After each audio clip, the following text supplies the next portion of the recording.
나를 비우고 예수를 채우는 삶 사랑하는 여러분, 오늘 하루는 어떠셨나요?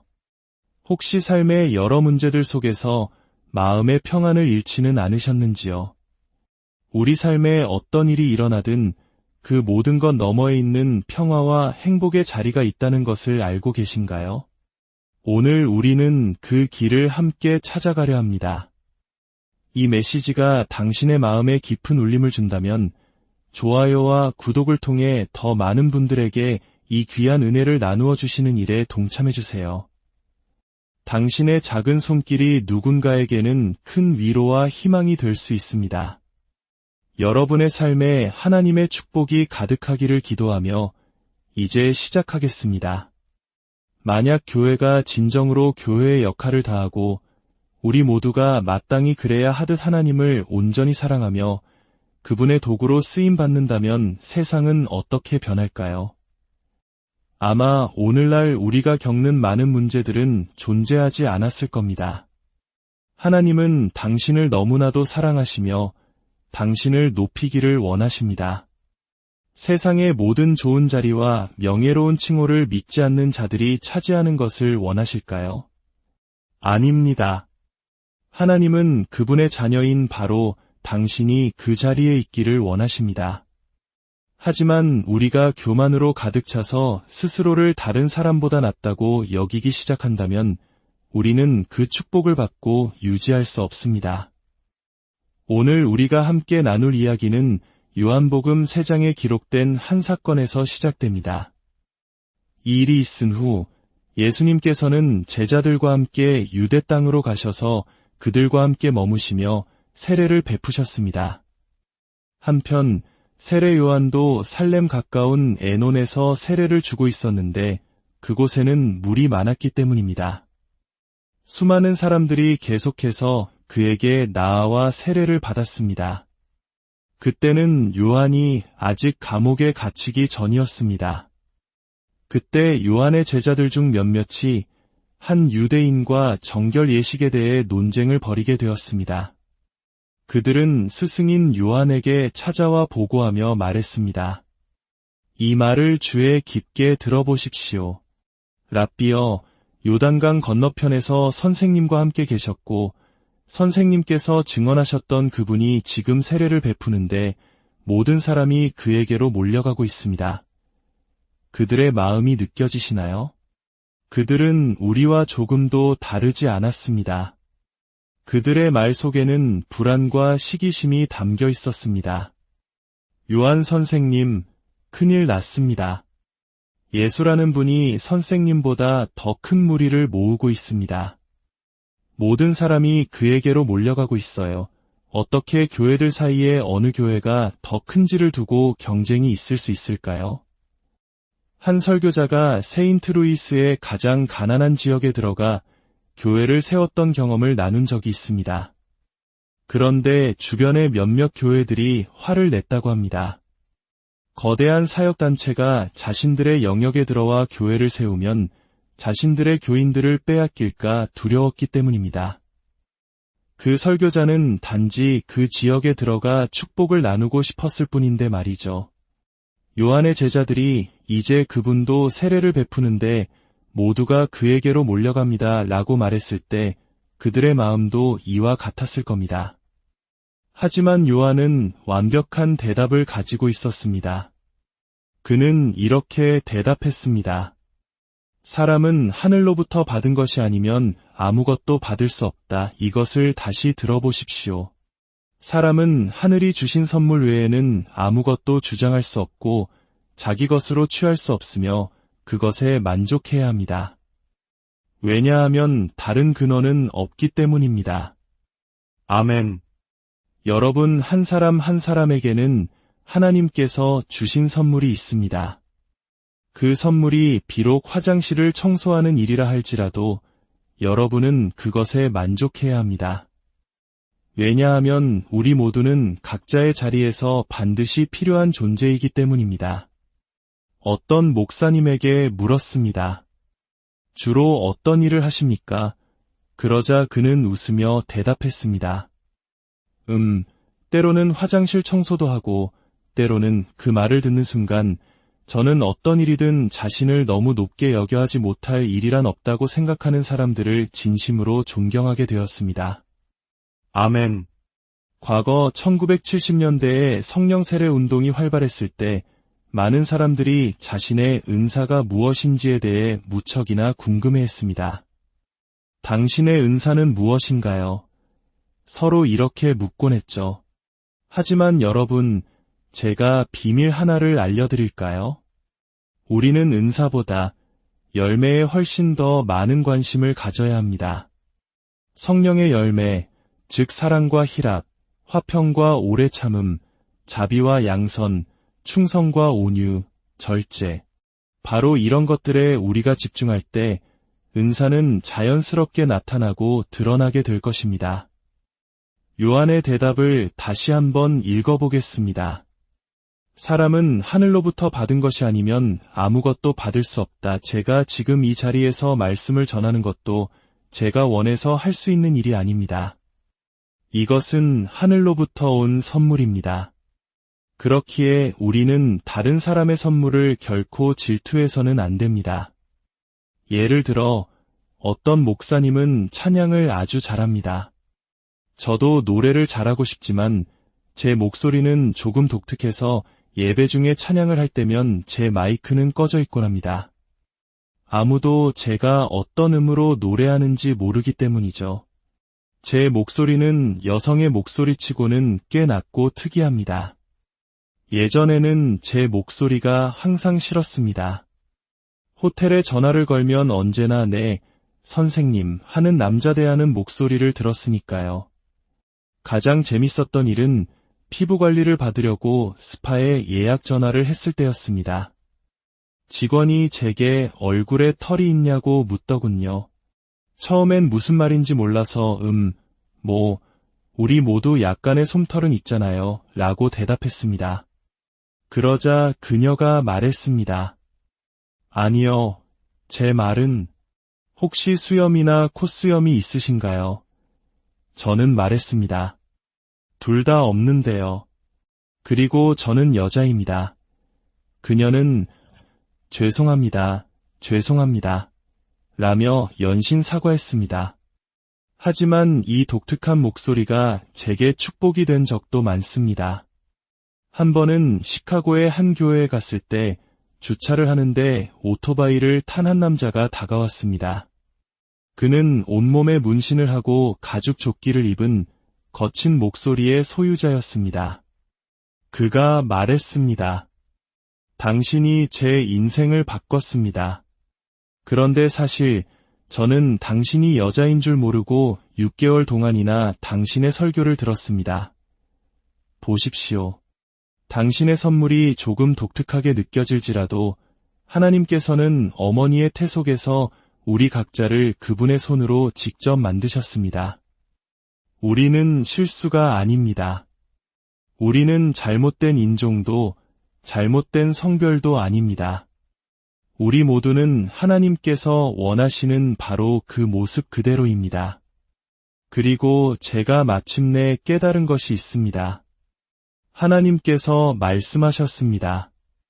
다른 사람의 선물을 절대 질투하지 말아라. 내가 그것을 그들 안에 둔 것은 내가 즐기라고 준 것이지 질투하라고 준 것이 아니니라. 여러분은 제 설교를 들으며 즐거움을 얻을지 모르지만 이 선물은 제게는 끊임없는 노력과 수고를 의미합니다. 그러니 다른 사람을 부러워하지 마십시오. 설령 당신이 그들이 가진 것을 가졌다 해도 그것을 감당할 준비가 되어 있지 않다면 아무 소용이 없습니다. 나도 저런 큰 교회의 목사였으면 좋겠다. 아니요, 당신은 그렇지 않을 겁니다. 우리가 여기서 보내는 이 1시간의 예배는 그 자리를 지키기 위해 요구되는 수많은 시간과 노력의 아주 작은 일부에 불과하기 때문입니다. 그러니 당신 자신으로 행복하십시오. 자기 자신을 좋아하지 않는 것보다 더 끔찍한 일은 없습니다. 자신을 사랑하지 않으면 다른 누구도 사랑할 수 없습니다. 왜냐하면 당신이 가지고 있지 않은 것을 남에게 줄 수는 없기 때문입니다. 다른 사람에게 사랑을 주려면 먼저 당신 안에 사랑이 있어야 합니다. 요한은 말했습니다. 그는 흥하여야 하겠고 나는 쇠하여야 하리라. 이것이 오늘 메시지의 핵심입니다. 나를 비우고 예수님으로 더 많이 채우는 것. 나 또는 자아는 교만의 다른 이름일 뿐입니다. 이 땅에 교만의 문제로부터 자유로운 사람은 단 한 명도 없습니다. 대부분의 우리는 큰 교만의 문제를 안고 살아갑니다. 교만의 가장 큰 문제는 교만한 사람은 자신이 교만하다는 사실을 인정하기에는 너무나 교만하다는 것입니다. 사탄은 교만의 죄 때문에 하늘에서 쫓겨났습니다. 이사야 14장 12절에서 15절은 그 순간을 생생하게 묘사합니다. 아침의 아들 계명성이여 어찌 그리 하늘에서 떨어졌으며 열국을 엎은 자여 어찌 그리 땅에 찍혔는고. 이어지는 13절과 14절에서 사탄은 5번이나 이렇게 말합니다. 내가 하리라. 이것은 참으로 위험한 말입니다.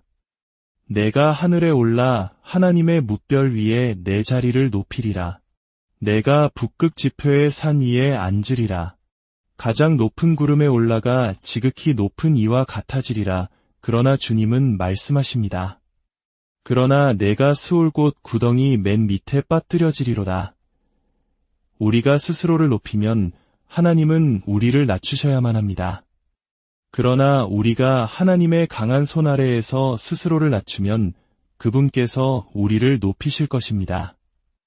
우리가 할 수 있는 모든 선한 일은 오직 우리를 통해 역사하시는 하나님의 선하심 덕분입니다. 하나님께 모든 영광을 돌리는 한 사람을 통해 하나님께서 어떤 일을 하실 수 있을지는 아직 아무도 보지 못했습니다.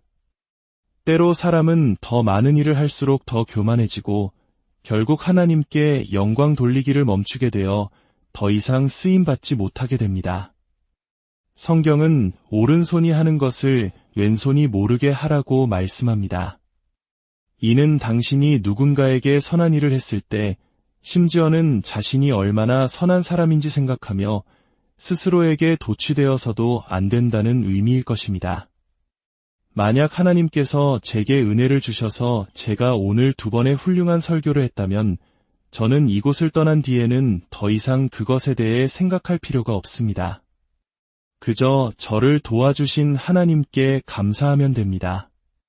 제가 오늘 이 자리에 오기 전까지 얼마나 피곤했는지 모릅니다.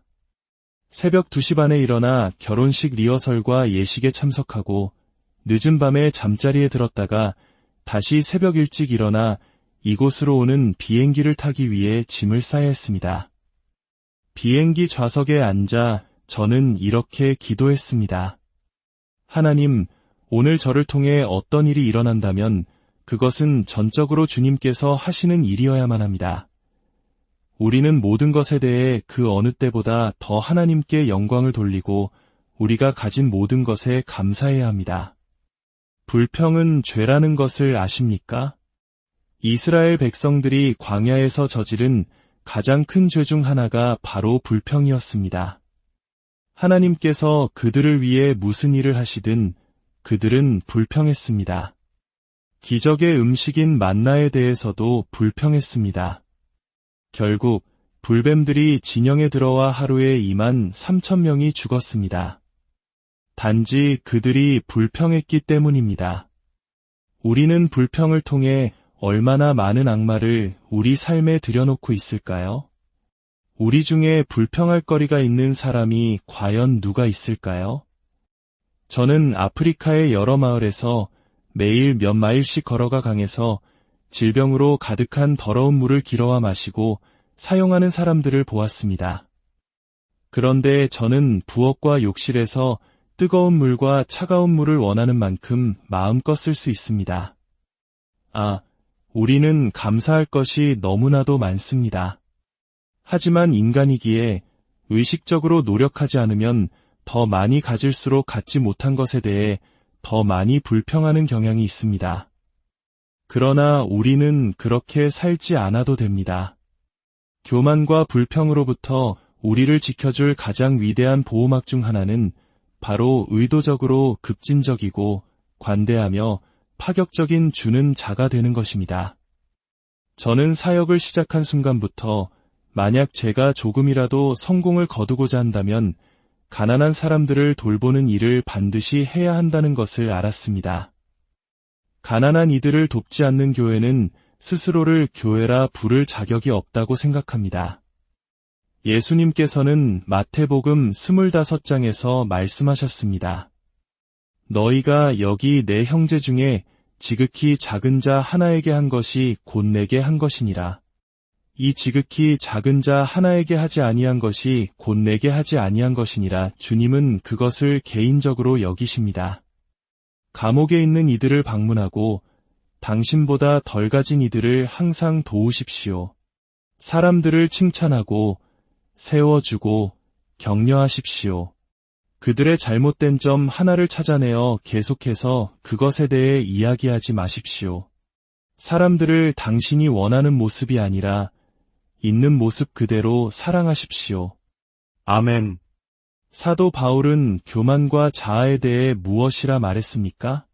그는 갈라디아서 2장 20절에서 이렇게 말합니다. 내가 그리스도와 함께 십자가에 못 박혔나니 그런즉 이제는 내가 사는 것이 아니요 오직 내 안에 그리스도께서 사시는 것이라. 바울은 이 말을 회심 후 20년이 지나서야 했습니다. 이 사실은 제게 큰 위로를 주었습니다. 하나님 감사합니다. 저에게도 이 문제를 해결할 시간이 조금은 있군요. 저는 45년이 지난 지금도 여전히 이 문제와 씨름하고 있습니다. 그러니 여러분도 아직 갈 길이 좀 남았다면 스스로에게 너무 실망하지 마십시오. 하나님께서 당신을 구원하실 수 있는 가장 위대한 것은 바로 당신 자신으로부터의 구원이라는 것을 아십니까? 진정한 사랑은 논쟁할 수 없습니다. 교회가 그렇게 행동하기 시작하고 믿지 않는 사람들이 그것을 볼 때 세상은 변할 것입니다.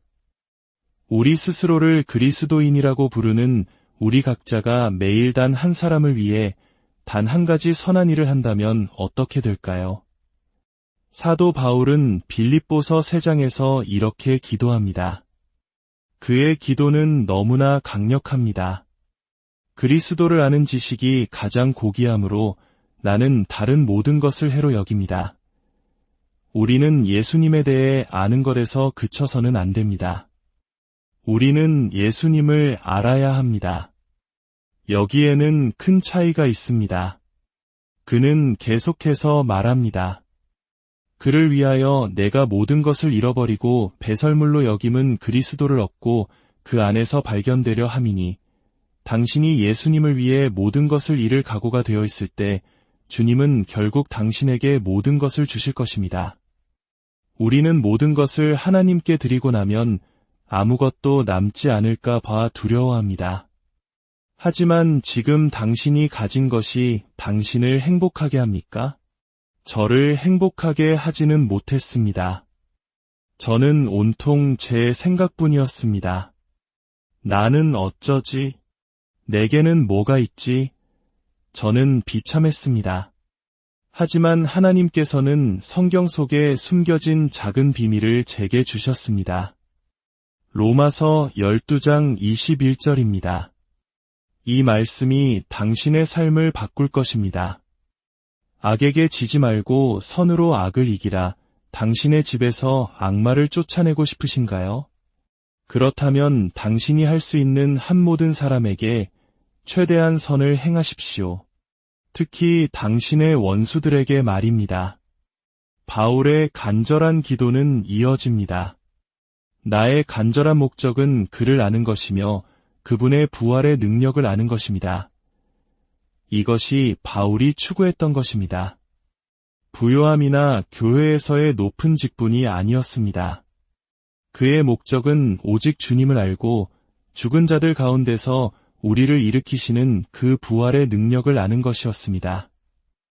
우리가 어떤 상황에 처해 있든 항상 기쁨 가운데 거할 수 있는 삶의 자리가 바로 여기에 있습니다. 그리고 이제 당신이 좋아하지 않을 부분이 나옵니다. 그리고 그분의 고난에 동참하는 것입니다. 만약 당신이 예수님처럼 되기를 원한다면 약간의 고난이 따를 것입니다. 저는 교통사고나 재난, 암에 대해 말하는 것이 아닙니다. 육체의 고난, 즉 당신이 하고 싶지 않은 일을 해야만 하는 것에 대해 말하는 것입니다. 이것을 잊지 마십시오. 옳은 일을 하기 위해 반드시 그것을 하고 싶다는 감정이 필요한 것은 아닙니다. 무엇이 옳은지 알면서도 잘못된 것을 하고 싶은 마음이 들 때, 그럼에도 불구하고 하나님을 사랑하기 때문에 옳은 일을 행할 때, 그때 당신은 영적으로 성장하는 것입니다. 당신을 용서하고 싶은 마음은 없지만 예수님께서 명하셨기에 그렇게 하겠습니다. 아멘. 당신을 사랑하고 싶은 마음은 없지만 하나님께서 원수를 사랑하라 하셨기에 그렇게 하겠습니다. 당신을 돕고 싶은 마음은 없지만 당신은 내게 아무것도 해준 것이 없지만 하나님께서 명하셨기에 그렇게 하겠습니다. 겟세마네 동산에서 예수님께서는 3번이나 기도하셨습니다. 아버지여, 할 수만 있다면 이 잔을 내게서 옮기시옵소서. 예수님께서는 십자가에 가고 싶지 않으셨습니다. 하지만 그분은 언제나 그 기도에 이 말을 덧붙이셨습니다. 그러나 나의 원대로 마시옵고 아버지의 원대로 하옵소서. 이것이 바로 우리가 추구해야 할 모습입니다. 하나님, 저는 이것을 하고 싶지 않습니다. 하지만 저의 뜻이 아니라 당신의 뜻이 이루어지기를 원합니다. 한 설교자가 자신의 고통스러운 과거를 나눈 적이 있습니다. 그녀의 아버지는 15년 동안이나 그녀를 성적으로 학대했고, 어머니는 그 사실을 알면서도 두려움 때문에 아무것도 하지 못했습니다. 그녀는 두려움 속에서 자랐고, 영혼의 깊은 상처를 입었습니다. 그녀는 부모님을 용서하는 기도는 했지만 그들과 아무런 관계도 맺고 싶지 않았습니다. 그러던 어느 날 기도 중에 하나님께서는 그녀에게 연로하고 병든 부모님을 자신의 도시로 모셔와 좋은 집을 사드리고 돌아가실 때까지 돌보라는 마음을 주셨습니다. 그녀는 처음에는 그것을 악마의 속삭임이라 여기고 거부했습니다. 하나님께서 내게 그런 일을 요구하실 리 없어. 그들은 내게 아무것도 해준 게 없는데, 하지만 하나님의 음성은 분명했습니다. 내가 숨쉬고 있지 않느냐? 결국 그녀는 순종했습니다. 그녀는 부모님을 위해 좋은 집과 차를 마련하고 그들이 돌아가실 때까지 13년 동안이나 돌보았습니다. 그녀는 고백합니다. 저는 단 한 번도 그 일을 하고 싶어서 한 적이 없습니다. 어머니는 심지어 내가 날 돌봐야지. 넌 내 딸이잖아. 그건 내 의무야 라고 말하기도 했습니다. 그럴 때마다 당신이 나한테 해준 게 뭐가 있는데요? 라는 생각이 속에서 들끓었습니다. 하지만 바로 그것이 사랑입니다. 사랑은 감정이 아닙니다. 사랑은 다른 사람을 어떻게 대하는가에 대한 행동입니다. 원수를 위해 기도하고 그들을 축복하고 그들을 돕는 것입니다. 원수가 굶주리면 먹을 것을 주고 목마르면 마실 것을 주는 것입니다. 사랑이 감정이 아니라는 것을 깨달을 때 우리의 삶은 놀랍게 변할 것입니다. 예수님께서도 말씀하셨습니다. 너희를 사랑하는 자를 사랑하는 것이 무슨 상이 있으리요? 누구나 할 수 있는 일이다. 그러나 너희가 원수를 사랑하면 그것이 바로 하나님께서 하시는 일이다. 교만과 겸손의 차이는 누가복음 18장에 나오는 바리새인과 세리의 비유에서 극명하게 드러납니다. 두 사람이 기도하러 성전에 올라갔습니다. 한 사람은 바리새인이요 다른 한 사람은 세리였습니다. 바리새인은 서서 따로 기도하며 말했습니다. 하나님이여, 나는 다른 사람들, 곧 토색, 불에, 간음을 하는 자들과 같지 아니하고 이 세리와도 같지 아니함을 감사하나이다. 나는 일해에 2번씩 금식하고 또 소득의 11조를 드리나이다. 그러나 세리는 멀리 서서 감히 눈을 들어 하늘을 쳐다보지도 못하고 다만 가슴을 치며 이르되 하나님이여 불쌍히 여기소서. 나는 죄인이로소이다 하였느니라. 예수님께서 말씀하셨습니다. 저 바리새인이 아니고 이 사람이 의롭다 하심을 받고 그의 집으로 내려갔느니라. 무릇 자기를 높이는 자는 낮아지고 자기를 낮추는 자는 높아지리라. 자신을 높이면 낮아질 것이요 자신을 낮추면 높아질 것입니다. 하나님은 당신을 너무나도 사랑하시며 당신을 높이기를 원하십니다. 그러나 우리가 교만으로 가득 차서 스스로를 다른 사람보다 낫다고 생각하기 시작하면 그 축복을 받을 수도 유지할 수도 없습니다. 우리가 다른 사람을 대하는 방식이 바로 우리가 예수님을 대하는 방식입니다. 이 진리를 마음에 새기십시오. 당신이 사람들에게 선을 행할 때 하나님께서도 당신에게 선을 행하실 것입니다. 그리고 하나님께서 당신을 높이실 때마다 당신은 조금 더 자신을 낮추어야 합니다. 오늘 우리의 삶을 돌아봅시다. 교만의 생각은 없는지, 다른 사람을 판단하고 있지는 않은지, 나 자신을 다른 이들보다 더 중요하게 여기고 있지는 않은지, 그리고 의도적으로 겸손을 연습합시다. 나의 뜻이 아닌 주님의 뜻이 이루어지기를 기도합시다. 그는 흥하여야 하겠고 나는 쇠하여야 하리라. 여러분의 삶에 하나님이 주시는 참된 평안과 기쁨이 가득하기를, 그리고 겸손의 열매가 풍성히 맺히기를